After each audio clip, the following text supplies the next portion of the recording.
कौन सा विकास हुआ है फिर मैं बताऊंगा ना। राम को कोर्ट के चक्कर लगाने पड़े, है आपके पास जवाब? आपने क्यों राम जी को कोर्ट के चक्कर लगवाए? तो सरकार ने नहीं बनवाया राम मंदिर कोर्ट ने बनवाया है। ये बात आप समझिए और दोबारा मत बोलिएगा। जूता लेकर जेब में, उल्टी वाली जेब में इंतजार कर रही है कि एक बार प्रचार तो हो, समझ रहे हैं? पीछे वाली जेब में धर के घूम रही है और वही हालत होगी। तो भी सरकार, देश में कोई भी सरकार हो जो किसान से उलझेगी, किसान से टकराएगी, ना उसका कोई वर्चस्व रहेगा, ना कोई इसका अस्तित्व रहेगा। ये बात दिखाना चाहता है देश का किसान। प्रेसिडेंट, देश के राष्ट्रपति साइंटिस्ट हुआ करते थे और आज क्या है? देश के प्रधानमंत्री चाय बेचने वाले हैं और गृह मंत्री तड़ी पार हैं। बहुत अच्छा लगता है ना आपको ये सुनने में? लगता है बहुत सम्मानित है।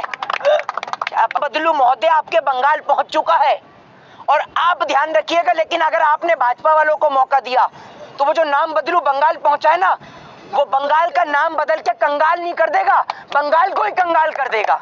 इस रंगा बिल्ला प्रॉपर्टी डीलर वाले हावड़ा ब्रिज से लेकर देश के कश्मीर से कन्याकुमारी तक हर एक चीज का सौदा करना, क्योंकि इज्जत आबरू सुरक्षित नहीं है। तो ऐसा उत्तर प्रदेश का मॉडल हमें कहीं और नहीं चाहिए। और अगर आपने बंगाल के बजाय, बिहार के बजाय, चुनाव प्रचार करने के बजाय अगर आपने उत्तर प्रदेश पे ध्यान दिया होता ना, तो आज ये उत्तर प्रदेश नहीं, ये उत्तम प्रदेश बन गया होता। लेकिन आज तो ये बदतर प्रदेश बन चुका है। आप ये समझिए, आपने तो सिर्फ नाम बदला है।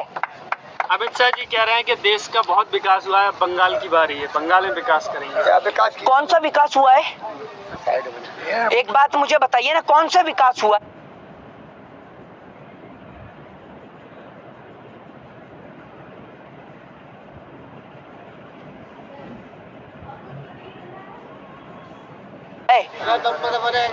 आप बता दीजिए, हाँ मत करिए, पूछ रहा हूँ आपसे। कौन सा विकास हुआ है फिर मैं बताऊंगा ना। 370 हटा दी, राम मंदिर बन रहा है। यार आप लोग, भाई आप एक बात मुझे बताओ, कहाँ से पढ़ के? एक मिनट, अरे भाजपा उपलब्धि, भाजपा के नेता को लाकर बिठाओ ना एक दिन।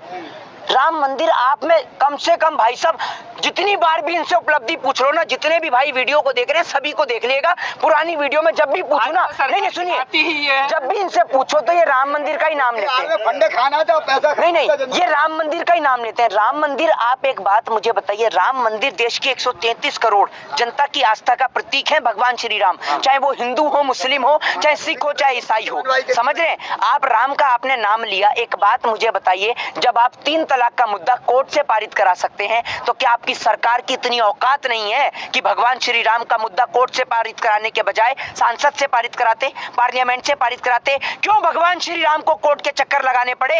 है आपके पास जवाब? आपने क्यों राम जी को कोर्ट के चक्कर लगवाए? तो सरकार ने नहीं बनवाया राम मंदिर कोर्ट ने बनवाया है। ये बात आप समझिए और दोबारा मत बोलिएगा कभी भी किसी के आगे। और इनका जो विकास है ना, और उत्तर प्रदेश के मुख्यमंत्री के आगे मत पूछिएगा कि विकास कहाँ है वो, वरना क्या काम करेगा, सारे उत्तर प्रदेश में अनाउंसमेंट कर देगा कि सबका नाम आज से विकास, फिर जिसको भी खड़ा कर दो वही विकास दिखेगा। ये है इनका विकास।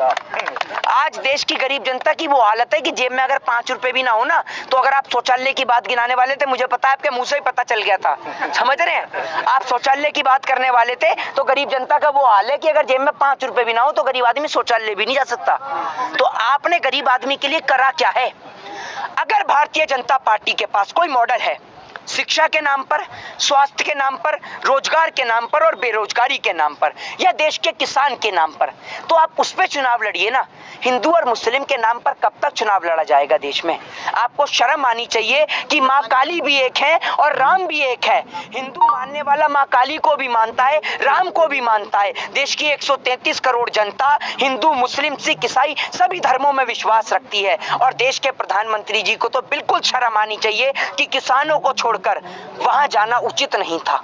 क्या आप अपने दिल पर हाथ रख के बोलिए, क्या प्रधानमंत्री मोदी को चुनावी रैली करनी जरूरी थी, या किसानों से पहले उनकी बात को जानना जरूरी था? यहां भी तो आ सकते थे एक बार कि आपकी क्या समस्या है, पहले आप बताइए।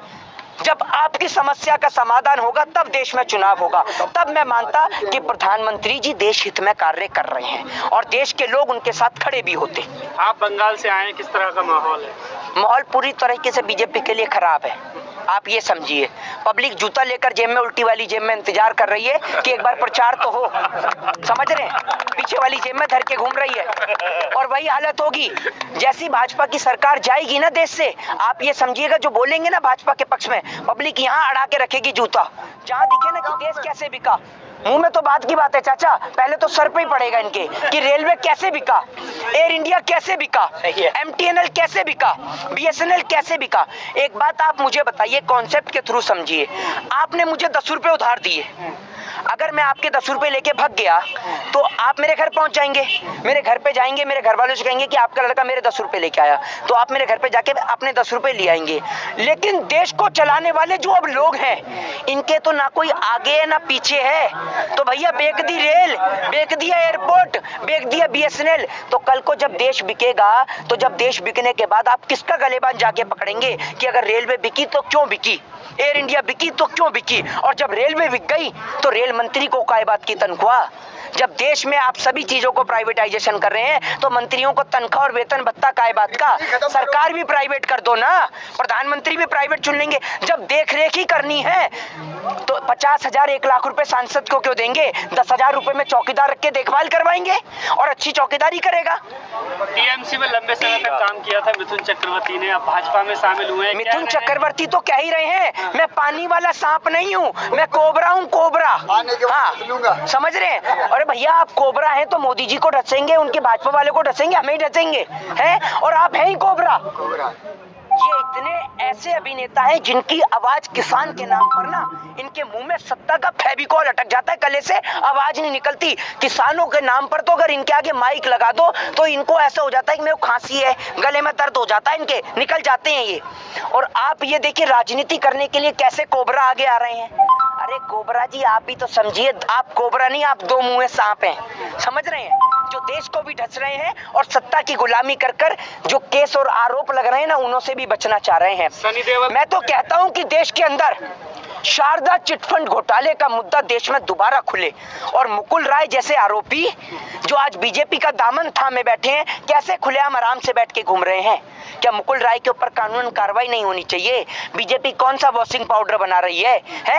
क्या पतंजलि का वॉशिंग पाउडर भी बनने लग गया कि पतंजलि के गौमूत्र में डुबा डुबा के निकाल रहे हैं इन्हें कि एकदम पवित्र हो रहे हैं? बताइए ना आप मुझे, तो कौन सा ऐसा वॉशिंग पाउडर है कि सारे आरोपी इधर जा रहे हैं और उधर साफ होकर आ रहे हैं? तो ये कॉन्सेप्ट है इनका। सर किसान कानून के बारे में बोल, ये कॉन्सेप्ट है इनका, फिल्मी बाजी से समझ रहे? तो पूछना है। हाँ, ये इनका कॉन्सेप्ट है सीधे तौर पर कि देश के अंदर ये पहले लोगों को परेशान करते हैं, जब लोग परेशान होते हैं तो सत्ता के पास पहुंचते हैं और सत्ता उनको ऐसे प्रेशराइज करती है कि आप पार्टी ज्वाइन करिए, आपके ऊपर से सारे आरोप साफ। तो पहले परेशान भी यही करते हैं, समाधान भी खुद देते हैं। जी आखिरी सवाल, अगर अब कानून वापस नहीं लेती है सरकार तो किसान हर राज्य में इसी तरह से बीजेपी के खिलाफ कैंपेन करेंगे, उसको हराने का? बिल्कुल नहीं करना चाहिए। क्या जब यहाँ पर नहीं सुनी जा रही है किसान की बात तो किसान कहाँ जाएगा? दिल्ली भी जा चुका है, दिल्ली जा चुका है, दिल्ली घुसता है तो मारा जाता है किसान को, हरियाणा पंजाब से पहले दिन आता है तो मारा जाता है किसान को। अरे किसान पिटने के लिए नहीं बना, किसान कोबरा बता रहा है। आप ये बात समझिए, देश के अंदर 100 दिन हो गए देश के किसान की बदहाली के, 100 दिन हो गए देश की सरकार की बेशर्मी के, और देश के अंदर 100 दिन से ज्यादा देश के किसान यहाँ सड़कों पर बैठे हुए हैं। लेकिन सरकारें इतनी नाकार है, इतनी निकम्मी सरकार देश के इतिहास में पहली बार, वो देश के प्रधानमंत्री जो एक और देश का किसान सड़क पे बैठा है, लेकिन किसान को देखना तो दूर की बात, सुनना तो दूर की बात, वहां चुनावी रैली और प्रचार कर रहे हैं। अरे आपको शर्म नहीं आती कि दिल्ली के अंदर किसान बॉर्डर पे डटा हुआ है, इनसे बात करने के लिए एक बार आप आ जाएं, आपको बंगाल जाना जरूरी है, आपका बंगाल दौरा जरूरी है। अरे देश के अंदर तो हर 6 महीने के बाद कहीं ना कहीं चुनाव होते हैं, चुनाव तो दोबारा भी आ जाएंगे, लेकिन जो देश के किसान के जो 300 से ज्यादा किसान भाई शहीद हुए हैं वो दोबारा आ पाएंगे क्या देश के अंदर? और जो शहादतें लगातार बढ़ रही हैं उनका जिम्मेदार कौन है? क्या जवाब देगी देश की सरकारें? लेकिन मोहित जी किसान भी तो वहां जाके रैलियां कर रहे हैं, तो किसान क्यों ना करे? मतलब किसान को जब आप दिल्ली बॉर्डर पर, एक बात मुझे बताइए, अगर प्रधानमंत्री मोदी जी कह देंगे कि तीनों कृषि काले कानून वापस, तो क्या किसान बंगाल जाएगा? बंगाल में खड़ा हुआ है क्या इलेक्शन के लिए कोई इनके घर से? क्यों जाएगा वहां पर? तो ये प्रधानमंत्री मोदी को नहीं दिख रहा क्या? बंगाल क्यों गया?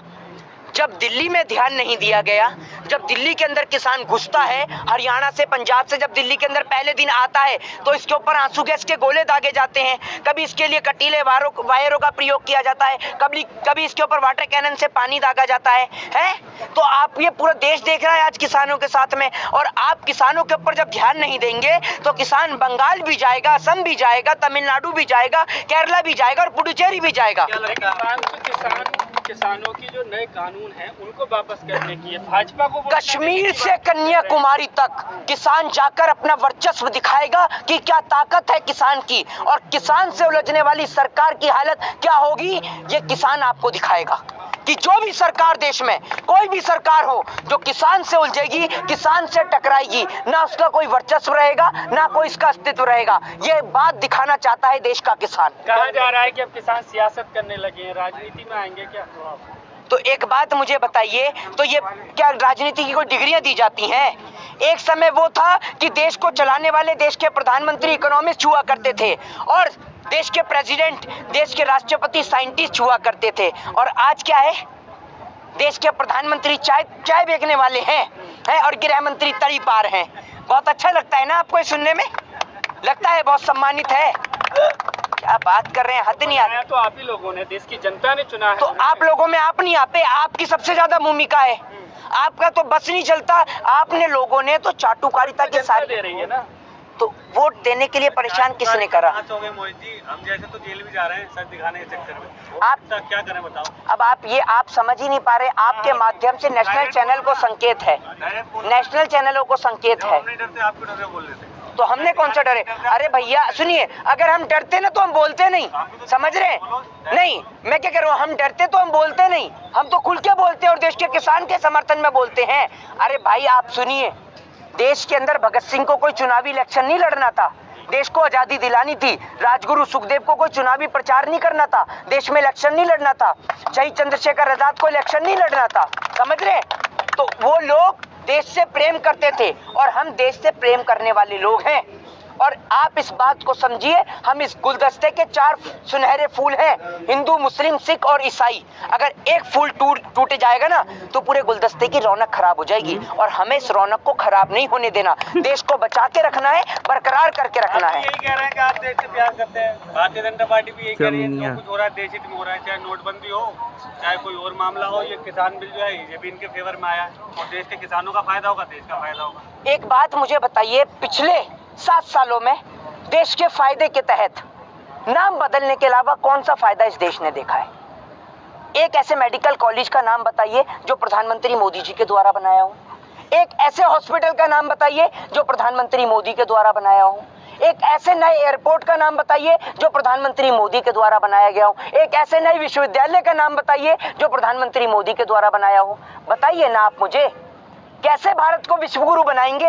ऐसे बनाएंगे कि देश के किसान को सड़क पे लाके बिठा देंगे, या ऐसे बनाएंगे कि जिस देश के अंदर अगर आप लोन लेने जाते हैं गाड़ी के लिए तो आपको कम टैक्स पे करना पड़ता है, लेकिन शिक्षा के लिए लोन लेंगे तो आपको ज्यादा पे करना पड़ता है। और सबसे बड़ी बात, अभी बंगाल से ही आए हैं, दोबारा बंगाल जा रहे हैं 16 को। बंगाल के लोगों को साफ भैया हाथ जोड़ के निवेदन है कि नाम बदलू महोदय आपके बंगाल पहुंच चुका है, और आप ध्यान रखिएगा। लेकिन अगर आपने भाजपा वालों को मौका दिया तो वो जो नाम बदलू बंगाल पहुंचा है ना, वो बंगाल का नाम बदल के कंगाल नहीं कर देगा, बंगाल को ही कंगाल कर देगा। इस बात को आप समझिए। और आप कहते हैं ना खूब भालो, खूब भालो, वहां कुछ भी भालो नहीं बचेगा, क्योंकि रंगा बिल्ला प्रॉपर्टी डीलर वाले हावड़ा ब्रिज से लेकर देश के कश्मीर से कन्याकुमारी तक हर एक चीज का सौदा करना जानते हैं। वो तो इनका बस नहीं चल रहा, पूरा देश उठा के ओलेक्स पे डाल दें कि खरीद लो, अच्छे और सस्ते दामों पे खरीद लो। रेल बेचा हवाई अड्डा, देश का कोना कोना